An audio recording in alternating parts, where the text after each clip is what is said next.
¿Qué pasa cuando morimos? Esta es una pregunta que todo el mundo se ha hecho. ¿Será que nuestra alma sigue viviendo? ¿Vamos al cielo o al infierno? ¿O será que simplemente dejamos de existir? Estas dudas forman parte de la vida de muchas personas. Es interesante saber que una encuesta en Estados Unidos mostró que 80% de las personas creen que existe algo después de la muerte. Eso es mucha gente. Algunas personas piensan que el alma va a un lugar llamado purgatorio antes de ir al cielo. Otras creen que vamos a renacer en otro cuerpo. Y hay quienes creen que vamos a dormir hasta que Jesús vuelva. Como puedes ver, hay muchas ideas diferentes sobre lo que pasa después de que morimos. Pero ¿y si te dijera que la Biblia tiene respuestas para estas preguntas? En el video de hoy voy a contar 5 cosas sobre la muerte que pueden sorprenderte. Son informaciones que vienen directamente de la Biblia y que pueden cambiar la forma en que piensas sobre este asunto. Lo primero que necesitamos entender es que, de acuerdo con la Biblia, la muerte no es el fin, es solo una transición. Esto puede parecer difícil de creer a primera vista, especialmente en un mundo donde la muerte se ve frecuentemente como el punto final de la existencia. Pero la palabra de Dios nos ofrece una perspectiva completamente diferente y llena de esperanza. En Eclesiastés 12:7 leemos: «El polvo vuelve a la tierra como era, y el espíritu vuelve a Dios que lo dio». Este pasaje nos da una pista importante sobre lo que pasa cuando morimos. Sugiere que hay una separación entre el cuerpo físico y el espíritu, y que cada uno tiene un destino diferente. El cuerpo, hecho del polvo de la tierra, vuelve al polvo. Pero el espíritu, esa esencia invisible que nos da vida y conciencia, vuelve a Dios. Es como si estuviéramos devolviendo algo que nos fue prestado por un tiempo. Fascinante, ¿verdad? Pero ¿qué exactamente es ese espíritu que vuelve a Dios? Para entender esto mejor, necesitamos volver un poco en el tiempo, hasta el momento de la creación. En Génesis 2:7, vemos que el Señor Dios formó al hombre del polvo de la tierra y sopló en sus narices el aliento de vida, y el hombre se convirtió en un ser viviente. Este aliento de vida es lo que llamamos espíritu. Es la chispa divina que nos hace seres vivos, conscientes y capaces de relacionarnos con Dios. Cuando morimos, este proceso se invierte. El cuerpo vuelve a la tierra, pero el espíritu, esa parte esencial de quienes somos, vuelve al Creador. Ahora debes estar preguntándote, ¿y después? ¿Qué pasa con ese espíritu que volvió a Dios? Bueno, aquí es donde las cosas se ponen aún más interesantes.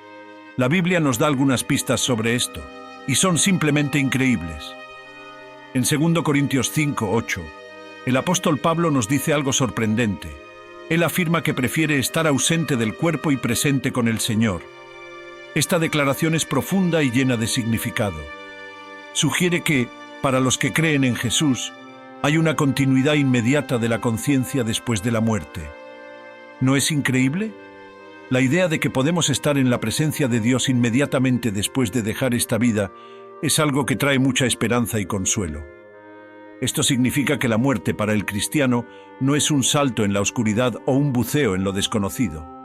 Es, en realidad, un paso hacia la presencia inmediata de Dios. Imagina esto. En el momento en que cerramos los ojos en esta vida, los abrimos en la presencia del Creador del universo. Es una perspectiva que cambia completamente la forma en que enfrentamos la muerte. Deja de ser algo temible para convertirse en una puerta de entrada a una realidad mucho más gloriosa. Claro, esto no significa que no sentiremos tristeza por la pérdida de seres queridos o que la muerte pierde toda su seriedad. La Biblia reconoce que la muerte es un enemigo, el último enemigo a ser vencido. 1 Corintios 15:26. Pero para aquellos que están en Cristo, ha perdido su poder de causar miedo y desesperación. Pero espera, hay más. Jesús mismo nos dio una visión de lo que pasa después de la muerte en la famosa parábola del rico y Lázaro, encontrada en Lucas 16, 19 al 31. Esta historia nos ofrece una ventana fascinante al más allá. En ella, vemos que hay una separación inmediata entre los justos y los injustos después de la muerte. Lázaro, el hombre pobre y justo, es llevado al seno de Abraham, un lugar de consuelo y paz. Por otro lado, el hombre rico, que vivió de forma egoísta e indiferente al sufrimiento de los demás, se encuentra en un lugar de tormento. Es importante notar que esta parábola no debe tomarse literalmente en todos sus detalles. Jesús frecuentemente usaba historias e imágenes familiares a su audiencia para transmitir verdades espirituales profundas. Sin embargo, esta parábola nos da una idea clara de algunas verdades importantes. Primero, que hay una continuidad de la conciencia después de la muerte. Segundo, que nuestras elecciones en esta vida tienen consecuencias eternas. Y tercero, que hay una separación entre los justos y los injustos en el más allá. Estas verdades son confirmadas en otras partes de la Escritura y forman la base de la comprensión cristiana sobre lo que pasa después de la muerte. Nos recuerdan la importancia de vivir nuestra vida terrenal con los ojos puestos en la eternidad, haciendo elecciones que agraden a Dios y beneficien a los demás. Una de las preguntas más comunes cuando hablamos sobre lo que pasa después de la muerte es: ¿los muertos pueden comunicarse con los vivos? Es una pregunta natural, ¿verdad? Al fin y al cabo, ¿quién no ha sentido el deseo de hablar una vez más con un ser querido que ya partió?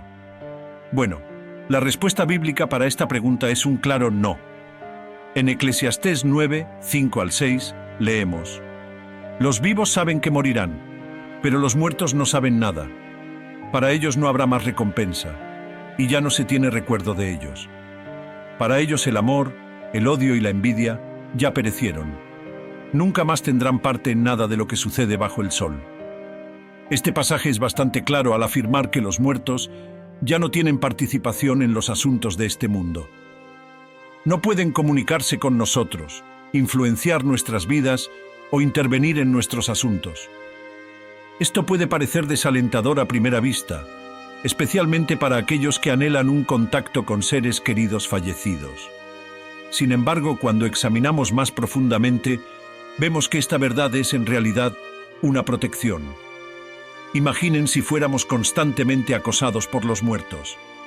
Si los espíritus de los fallecidos pudieran interactuar libremente con el mundo de los vivos, esto podría llevar a todo tipo de confusión, miedo e incluso manipulación. La Biblia nos enseña que debemos buscar orientación y consuelo en Dios, no en los muertos. En Isaías 8:19 leemos: cuando os digan, consultad a los médiums y a los adivinos, que murmuran y susurran, responded, ¿acaso no consultará un pueblo a su Dios? ¿Consultará a los muertos a favor de los vivos?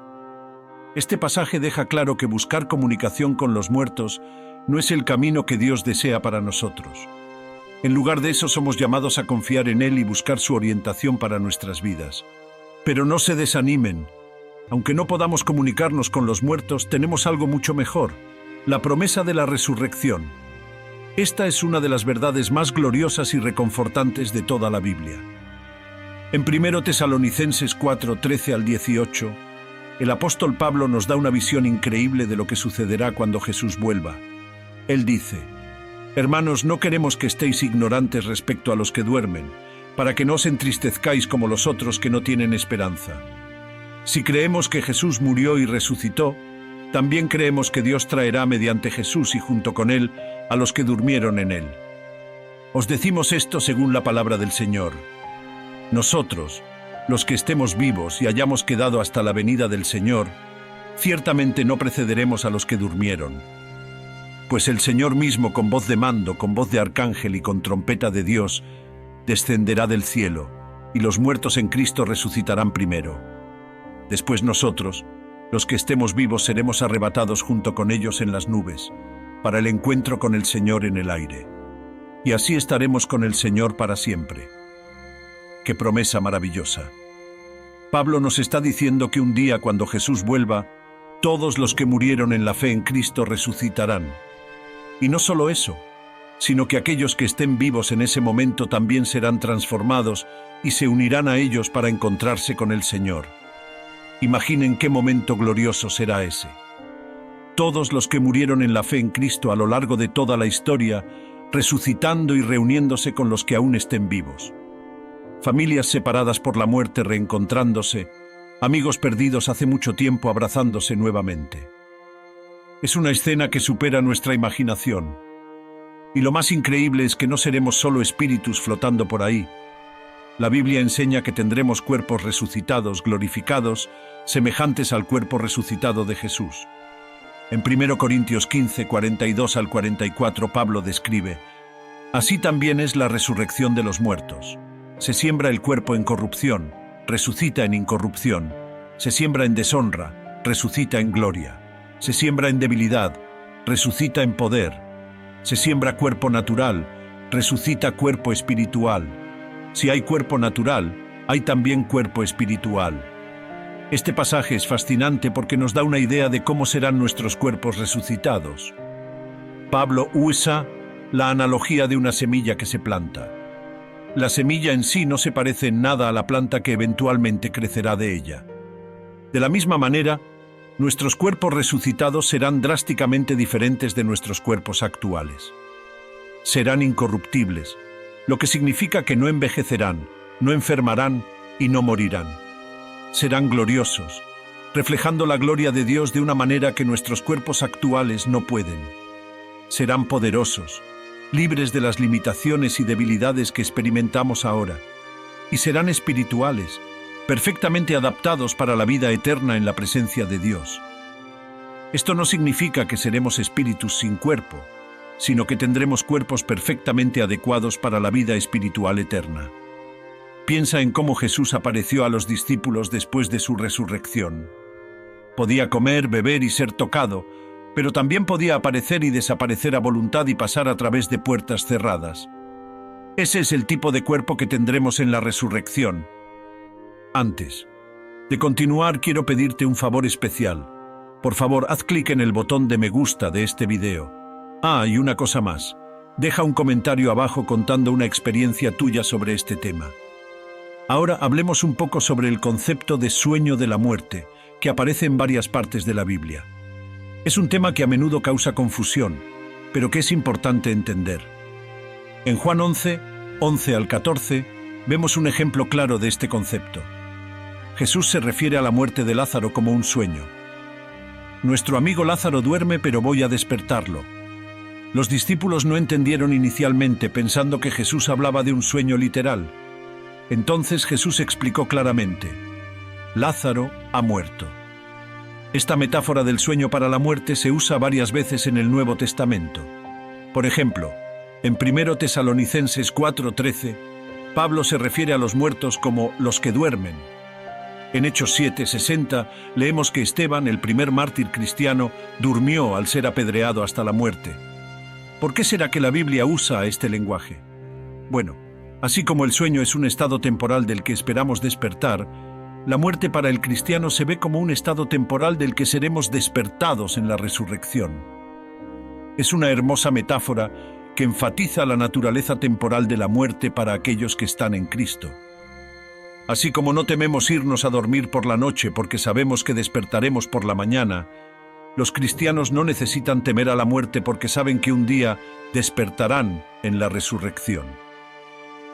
Es una imagen que trae consuelo y esperanza, recordándonos que la muerte no tiene la última palabra.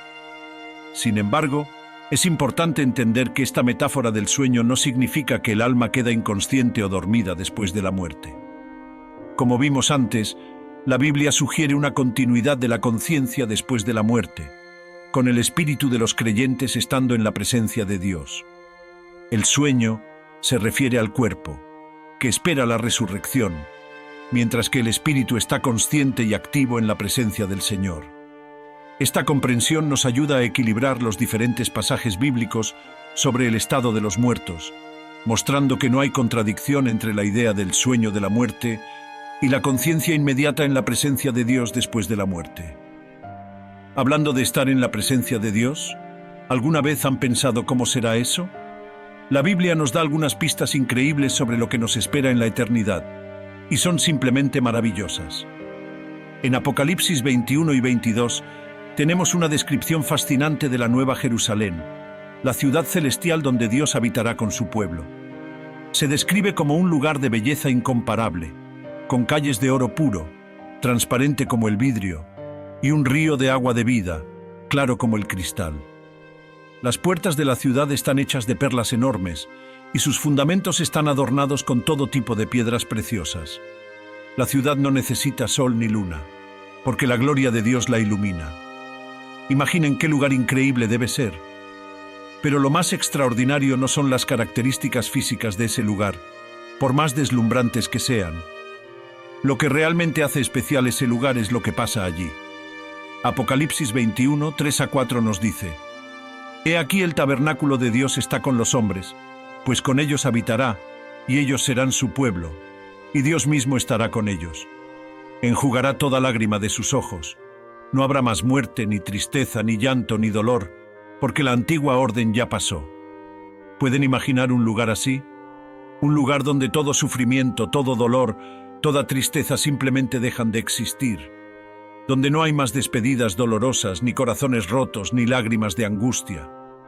Un lugar donde podemos disfrutar de la presencia directa de Dios, sin ninguna barrera entre nosotros y Él. Es difícil para nuestras mentes limitadas comprender plenamente cómo será esa realidad, pero sabemos que será algo más allá de todo lo que hemos experimentado o imaginado. Y hay más. En 1 Corintios 2:9, Pablo cita a Isaías diciendo: Ningún ojo vio, ningún oído oyó, ninguna mente imaginó lo que Dios ha preparado para los que lo aman. Este pasaje es fascinante porque nos dice que, por más maravilloso que podamos imaginar que sea estar en la presencia de Dios, la realidad será aún más increíble. Esto significa que todas las descripciones bíblicas del cielo, por más gloriosas que sean, son solo una sombra pálida de la realidad que nos espera. Es como si Dios nos estuviera diciendo: ¿piensan que esto es bueno? Esperen hasta ver lo que realmente he preparado para ustedes. Esto nos llena de una expectativa increíble, ¿verdad? Saber que, no importa cuán maravillosa sea nuestra imaginación sobre la eternidad con Dios, la realidad superará todas nuestras expectativas. Esta promesa nos da fuerza para enfrentar las dificultades de esta vida, sabiendo que son temporales y que algo incomparablemente mejor nos espera. Como dice Pablo en Romanos 8:18, considero que nuestros sufrimientos actuales no pueden compararse con la gloria que será revelada en nosotros. Esta perspectiva eterna cambia completamente la forma en que enfrentamos nuestra vida aquí y ahora. Nos recuerda que somos peregrinos en este mundo, caminando hacia un hogar eterno que supera todo lo que hemos conocido o imaginado. ¿Y qué hay de aquellos que rechazan a Dios? Bueno, la Biblia también habla sobre eso, y es un tema serio que necesitamos abordar con cuidado y compasión. En Apocalipsis 20, 11-15, leemos sobre el juicio final, donde todos serán juzgados de acuerdo con lo que hicieron. El texto dice: Vi un gran trono blanco y al que estaba sentado en él. La tierra y el cielo huyeron de su presencia, y no se encontró lugar para ellos. También vi a los muertos, grandes y pequeños, de pie delante del trono, y se abrieron libros. Otro libro fue abierto, el libro de la vida. Los muertos fueron juzgados según lo que habían hecho, conforme a lo que estaba registrado en los libros. Entonces la muerte y el Hades fueron lanzados al lago de fuego. El lago de fuego es la segunda muerte. Si el nombre de alguien no fue encontrado en el libro de la vida, fue lanzado al lago de fuego. Este pasaje nos presenta una escena solemne de juicio, donde todos los seres humanos que han vivido comparecen delante de Dios. Los libros mencionados probablemente representan un registro de todas las acciones, palabras y pensamientos de cada persona. El libro de la vida, por otro lado, contiene los nombres de aquellos que fueron salvos por la gracia de Dios a través de la fe en Jesucristo. Aquellos cuyos nombres no están escritos en el libro de la vida enfrentan lo que la Biblia llama segunda muerte, que se describe como el lago de fuego. Esta imagen del lago de fuego se usa en la Biblia para representar la separación eterna de Dios, que es la fuente de toda vida, amor y bondad. Es un destino terrible, que la Biblia describe en términos de sufrimiento y angustia eternos. Es importante entender que Dios no desea esto para nadie. En 2 Pedro 3:9 leemos que el Señor no quiere que nadie perezca, sino que todos lleguen al arrepentimiento. Dios ama profundamente a cada ser humano y desea que todos sean salvos. Es por eso que Jesús vino al mundo y murió por nosotros. Él abrió el camino para que todos puedan tener vida eterna. Como dice Juan 3, 16-17, porque Dios tanto amó al mundo que dio a su Hijo unigénito, para que todo el que en Él crea no perezca, sino que tenga vida eterna. Pues Dios no envió a su Hijo al mundo para condenar al mundo, sino para que el mundo sea salvo por medio de él. Este pasaje nos muestra el corazón de Dios para con la humanidad. Él no quiere condenar a nadie, sino salvar a todos. Sin embargo, Dios también respeta nuestra libertad de elección. Él no fuerza a nadie a aceptarlo o amarlo. Aquellos que persistentemente rechazan el amor y la gracia de Dios, que eligen vivir sus vidas separados de Él, terminan recibiendo lo que eligieron: una eternidad separados de Dios. C.S. Lewis, el famoso autor cristiano, una vez dijo que al final habrá solo dos tipos de personas: aquellas que le dicen a Dios, hágase tu voluntad, y aquellas a quienes Dios dice tristemente, hágase tu voluntad. El infierno en ese sentido es la terrible realidad de obtener exactamente lo que se eligió: la vida sin Dios. Es por eso que el mensaje del Evangelio es tan urgente e importante. Ofrece a todos la oportunidad de elegir la vida, el amor y la eternidad con Dios. Esto nos lleva a una pregunta crucial: ¿cómo podemos estar seguros de que estaremos con Dios después de la muerte? ¿Cómo podemos garantizar que nuestros nombres están escritos en el libro de la vida? La respuesta es simple pero profunda. En Juan 3:16, que acabamos de mencionar, Jesús dice: porque Dios tanto amó al mundo que dio a su Hijo unigénito, para que todo el que en Él crea no perezca, sino que tenga vida eterna. La clave está en creer en Jesús. ¿Pero qué significa realmente creer en Jesús? No es solo un asentimiento intelectual a la existencia histórica de Jesús o incluso a la verdad de sus enseñanzas. Es mucho más que eso. Creer en Jesús, en el sentido bíblico, significa confiar completamente en Él para nuestra salvación. Es reconocer que somos pecadores, incapaces de salvarnos por nuestros propios esfuerzos o buenas obras. Es entender que Jesús, el Hijo de Dios sin pecado, murió en nuestro lugar, pagando la penalidad por nuestros pecados. Y es aceptar ese sacrificio como suficiente para nuestra salvación, confiando solo en Él y no en nuestras propias obras o méritos. Además, creer en Jesús implica una entrega completa de nuestra vida a Él. Es confiar en Él no solo como nuestro Salvador, sino también como nuestro Señor, permitiendo que Él transforme nuestra vida desde adentro hacia afuera. Como dice Pablo en 2 Corintios 5:17, si alguno está en Cristo, es una nueva creación. Las cosas viejas ya pasaron. He aquí que han surgido cosas nuevas. Cuando realmente creemos en Jesús, nuestra vida cambia. Comenzamos a vivir no más para nosotros mismos, sino para aquel que murió por nosotros y resucitó. Romanos 10:9-10 explica esto de forma clara. Si confiesas con tu boca que Jesús es el Señor y crees en tu corazón que Dios lo resucitó de entre los muertos, serás salvo. Pues con el corazón se cree para justicia y con la boca se confiesa para salvación. Este pasaje nos muestra que la salvación implica tanto una creencia interna como una confesión externa. Con el corazón, creemos en la verdad del Evangelio, que Jesús es el Hijo de Dios, que murió por nuestros pecados y resucitó, venciendo la muerte. Con la boca, confesamos públicamente nuestra fe, declarando que Jesús es el Señor de nuestras vidas. Esta confesión no es solo una declaración verbal, sino un compromiso de vivir bajo la autoridad de Jesús, siguiendo sus enseñanzas y buscando hacer su voluntad en todas las áreas de nuestra vida. Es importante notar que esta salvación es un don gratuito de Dios, no algo que podamos ganar o merecer. Como dice Pablo en Efesios 2:8-9, porque por gracia sois salvos, por medio de la fe, y esto no de vosotros, pues es don de Dios, no por obras para que nadie se gloríe. Esto significa que no importa cuán pecaminosa haya sido nuestra vida pasada o cuán inadecuados nos sintamos, la gracia de Dios es suficiente para salvarnos si ponemos nuestra fe en Jesús. No son nuestras buenas obras las que nos salvan, sino la obra completa de Cristo en la cruz. Nuestras buenas obras son el resultado de nuestra salvación, no la causa de ella. Ahora podrías estar preguntándote, ¿y qué pasa con las personas que vivieron antes de Jesús? ¿O aquellas que nunca han oído hablar de Él? ¿Cómo pueden ser salvas? Esta es una pregunta importante y compleja que muchos se han hecho a lo largo de los siglos. La Biblia no nos da una respuesta detallada para todos los escenarios posibles, pero nos ofrece algunos principios importantes. Primero, debemos recordar que Dios es justo y misericordioso. Como dijo Abraham en Génesis 18:25, ¿no hará justicia el juez de toda la tierra? Podemos confiar en que Dios juzgará a cada persona con perfecta justicia y misericordia, teniendo en cuenta todas las circunstancias de su vida. En segundo lugar, la Biblia nos dice que Dios se revela a todas las personas a través de la creación y de la conciencia moral. Romanos 1:20 dice, porque desde la creación del mundo los atributos invisibles de Dios, su eterno poder y su naturaleza divina, se han visto claramente, siendo comprendidos por medio de las cosas creadas, de modo que los hombres no tienen excusa.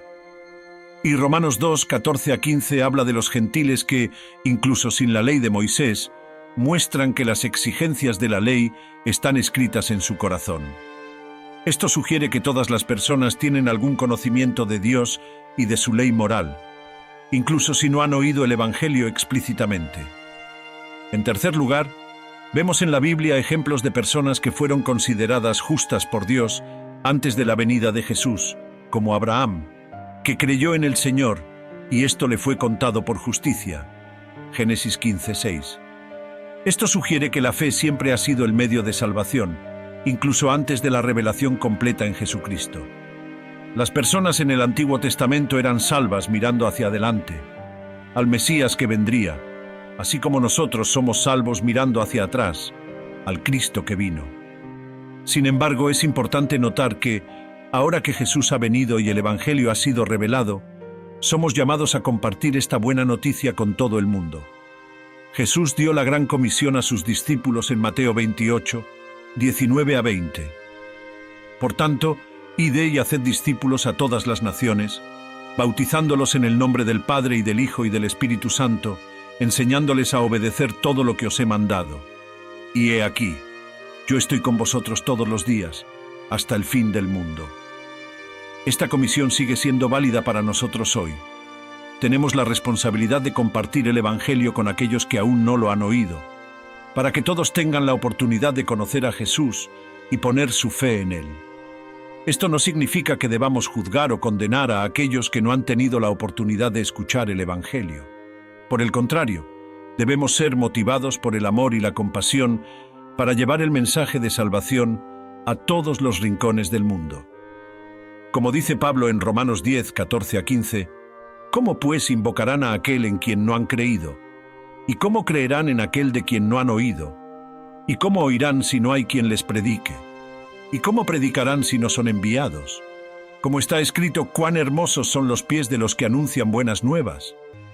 Cada uno de nosotros tiene un papel que desempeñar en esta misión, ya sea yendo personalmente a otras culturas como misioneros, apoyando a aquellos que van, o compartiendo el Evangelio con nuestros vecinos, compañeros de trabajo y familiares. Cada persona que encontramos es una oportunidad para mostrar el amor de Dios y compartir el mensaje de salvación en Jesucristo. Y cuando hacemos esto, no solo estamos cumpliendo con un deber, sino que estamos participando en la mayor historia de todos los tiempos, la historia de la redención de Dios para la humanidad. Es un privilegio increíble ser parte de este plan divino, ser embajadores de Cristo en este mundo, como nos llama Pablo en 2 Corintios 5:20. Cada vez que compartimos el Evangelio, estamos ofreciendo a las personas la oportunidad de encontrar la vida eterna y escapar del juicio venidero. Es literalmente una cuestión de vida o muerte eterna, y no hay misión más importante o urgente que esta. Ahora volvamos por un momento a la cuestión de la resurrección, porque es un tema tan importante y central para la fe cristiana. La resurrección de Jesús no es solo un evento histórico que ocurrió hace 2000 años, es el fundamento de nuestra esperanza para el futuro. En 1 Corintios 15:20-23, Pablo explica: pero de hecho Cristo ha resucitado de entre los muertos, siendo las primicias de los que durmieron. Porque la muerte vino por un hombre, también la resurrección de los muertos vino por un hombre. Pues así como en Adán todos mueren, en Cristo todos serán vivificados. Pero cada uno en su debido orden. Cristo, las primicias. Luego, cuando Él venga, los que son de Cristo. Este pasaje está lleno de significado. Pablo nos dice que la resurrección de Jesús no fue un evento aislado, sino el comienzo de algo nuevo. Así como las primicias eran la primera parte de la cosecha, garantizando que el resto de la cosecha vendría, la resurrección de Jesús es la garantía de nuestra futura resurrección. Él es el primero de muchos que resucitarán para la vida eterna. Esto significa que la muerte no tiene más la última palabra. En Cristo, la muerte ha sido derrotada. Aún ocurre, por supuesto, pero ha perdido su poder definitivo sobre nosotros. Como dice Pablo más adelante en el mismo capítulo, versículos 54 a 55. Cuando lo corruptible se vista de incorrupción y lo mortal se vista de inmortalidad, entonces se cumplirá la palabra que está escrita. La muerte ha sido devorada por la victoria. ¿Dónde está, oh muerte, tu victoria? ¿Dónde está, oh muerte, tu aguijón? Esta verdad de la resurrección lo cambia todo. Cambia la forma en que vivimos, cómo enfrentamos las dificultades, cómo enfrentamos la muerte. Porque sabemos que este mundo no es todo lo que existe. Sabemos que hay una vida más allá de esta. Una vida en la que seremos resucitados con cuerpos glorificados para vivir eternamente con Dios. Esto nos da una perspectiva completamente diferente sobre nuestra existencia actual. No vivimos solo para el aquí y el ahora, sino con los ojos puestos en la eternidad. Como dice Pablo en Colosenses 3, 1 a 2. Por tanto, ya que habéis resucitado con Cristo, buscad las cosas de arriba, donde Cristo está sentado a la diestra de Dios. Poned la mira en las cosas de arriba, no en las de la tierra. Esto no significa que debamos ignorar nuestra vida terrenal o nuestras responsabilidades aquí. Al contrario, significa que debemos vivir nuestras vidas terrenales a la luz de la eternidad. Cada elección que hacemos, cada acción que tomamos, tiene un significado eterno. Nuestras vidas aquí en la tierra son una preparación para la eternidad. Es aquí donde formamos nuestro carácter. Aprendemos a amar y servir a Dios y a los demás. Nos volvemos más semejantes a Cristo. Y un día, cuando Cristo vuelva, seremos transformados a su imagen perfecta. Como dice Juan en 1 Juan 3, 2, Amados, ahora somos hijos de Dios, y aún no se ha manifestado lo que hemos de ser. Pero sabemos que cuando Él se manifieste, seremos semejantes a Él, porque le veremos tal como Él es. Ahora, antes de concluir, quiero hacer una invitación especial a ti que estás viendo. Si nunca has entregado tu vida a Jesús, o si te has alejado de Él y quieres volver, ¿por qué no hacerlo ahora mismo? No hay mejor momento que el presente para asegurar tu destino eterno. La Biblia nos dice en 2 Corintios 6, 2, He aquí ahora el tiempo aceptable, he aquí ahora el día de salvación. No sabemos lo que el mañana nos depara, pero sabemos que Dios nos ofrece salvación hoy. Él está con los brazos abiertos, esperando para recibirte en su familia. No importa lo que hayas hecho en el pasado, no importa cuán lejos pienses que estás de Dios. Su gracia es suficiente para cubrir todos los pecados. Como dice Isaías 1:18, aunque vuestros pecados sean como la grana, como la nieve serán emblanquecidos. Aunque sean rojos como el carmesí, vendrán a ser como blanca lana. Dios está listo para perdonar, para limpiar, para darte un nuevo comienzo. Todo lo que necesitas hacer es volverte a Él con un corazón arrepentido y poner tu fe en Jesucristo. Puedes hacer una oración simple, algo como, Señor Jesús, creo que moriste por mí y resucitaste. Te pido perdón por mis pecados y entrego mi vida a ti. A partir de hoy quiero vivir para ti. Amén. Si hiciste esta oración de corazón, sabe que de acuerdo con la promesa de Dios, ahora tienes vida eterna. Como escribió Juan en 1 Juan 5:13, Os he escrito estas cosas a vosotros que creéis en el nombre del Hijo de Dios, para que sepáis que tenéis vida eterna. Esta es una decisión que cambiará no solo el resto de tu vida terrenal, sino toda tu eternidad. Es el comienzo de una nueva jornada, una jornada de descubrimiento, crecimiento y transformación a medida que aprendes a caminar con Dios. No será siempre fácil. De hecho, Jesús nos advirtió que tendríamos tribulaciones en este mundo, pero nunca estarás solo. Dios promete estar contigo siempre, guiándote, fortaleciéndote y confortándote en cada paso del camino. Y al final de esta jornada terrenal, tendrás la certeza de una eternidad maravillosa en la presencia de Dios. Si tomaste esta decisión hoy, o si ya eras un seguidor de Cristo, pero este estudio renovó tu fe y compromiso, quiero animarte a dar algunos pasos prácticos. Primero, comienza a leer la Biblia regularmente. La palabra de Dios es alimento para nuestra alma. Es como Dios nos habla y nos revela su voluntad. Comienza por el Evangelio de Juan, que nos da una hermosa presentación de quién es Jesús y lo que Él vino a hacer. Luego puedes pasar a las cartas del Nuevo Testamento, que nos enseñan cómo vivir como seguidores de Cristo. Segundo, encuentra una iglesia local donde puedas crecer en la fe, tener comunión con otros creyentes y servir a Dios. La jornada cristiana no fue hecha para ser solitaria. Necesitamos unos de otros para crecer y perseverar en la fe. Tercero, comienza a orar regularmente. La oración es simplemente conversar con Dios, compartir tus pensamientos, sentimientos, preocupaciones y alegrías con Él. A medida que desarrollas este hábito, descubrirás que la oración se convierte en una fuente increíble de fuerza, consuelo y orientación en tu vida. Cuarto, comienza a compartir tu fe con otros. Cuenta a las personas lo que Dios ha hecho en tu vida. No necesitas tener todas las respuestas. Simplemente comparte tu experiencia personal con Dios. Te sorprenderás de cuántas personas están abiertas a escuchar sobre tu jornada de fe. Para concluir, quisiera dejar una reflexión final. Conocer lo que la Biblia dice sobre lo que pasa después de la muerte no debe llevarnos al miedo o a la ansiedad. Al contrario, debe llenarnos de esperanza y motivarnos a vivir cada día con propósito. En 1 Corintios 15, 54 a 58, Pablo concluye su enseñanza sobre la resurrección con estas palabras poderosas. Cuando lo corruptible se vista de incorrupción y lo mortal se vista de inmortalidad, entonces se cumplirá la palabra que está escrita. La muerte ha sido devorada por la victoria. ¿Dónde está, oh muerte, tu victoria? ¿Dónde está, oh muerte, tu aguijón? El aguijón de la muerte es el pecado, y el poder del pecado es la ley. Pero gracias sean dadas a Dios, que nos da la victoria por medio de nuestro Señor Jesucristo. Por tanto, hermanos míos amados, manteneos firmes e inconmovibles, siempre abundando en la obra del Señor, sabiendo que vuestro trabajo en el Señor no es en vano. Estas palabras nos recuerdan que en Cristo tenemos la victoria final sobre la muerte. El pecado, que da a la muerte su poder, fue derrotado en la cruz. La ley que nos condenaba fue cumplida por Cristo. Ahora podemos vivir en libertad y esperanza, sabiendo que nuestro futuro está seguro en las manos de Dios. Que podamos vivir cada día con esta certeza, sabiendo que nuestra vida tiene un propósito eterno y que, un día, estaremos en la presencia de Dios, donde no habrá más muerte, ni dolor, ni sufrimiento.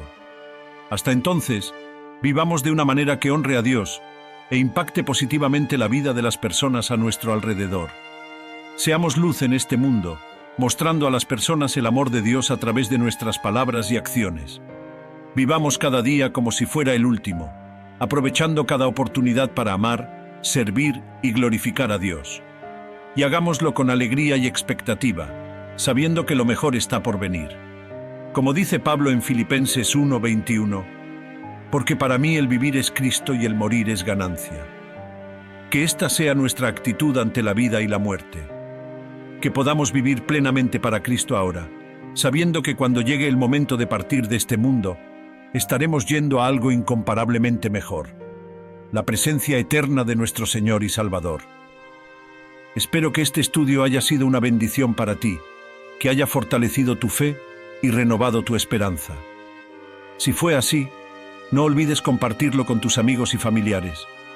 Después de todo, todos necesitamos este mensaje de esperanza, ¿verdad? La verdad sobre la vida después de la muerte no es algo que debamos guardar para nosotros mismos, sino una buena noticia que debemos compartir con todos a nuestro alrededor. ¿Quién sabe cuántas vidas pueden ser transformadas? ¿Cuántos corazones pueden ser consolados? ¿Cuántas almas pueden ser salvadas cuando compartimos estas verdades eternas? Recuerda siempre, cada persona que encuentras es alguien por quien Cristo murió, alguien a quien Dios ama profundamente y desea traer a su familia eterna.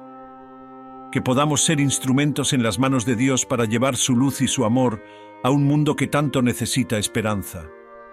Que Dios bendiga ricamente la vida de cada uno de ustedes y que Él nos use poderosamente para expandir su reino hasta el día en que Cristo vuelva. Hasta entonces vivamos cada día a la luz de la eternidad, con los ojos fijos en Jesús, el autor y consumador de nuestra fe. Nos vemos en el próximo video. Que la gracia y la paz de nuestro Señor Jesucristo estén con todos ustedes.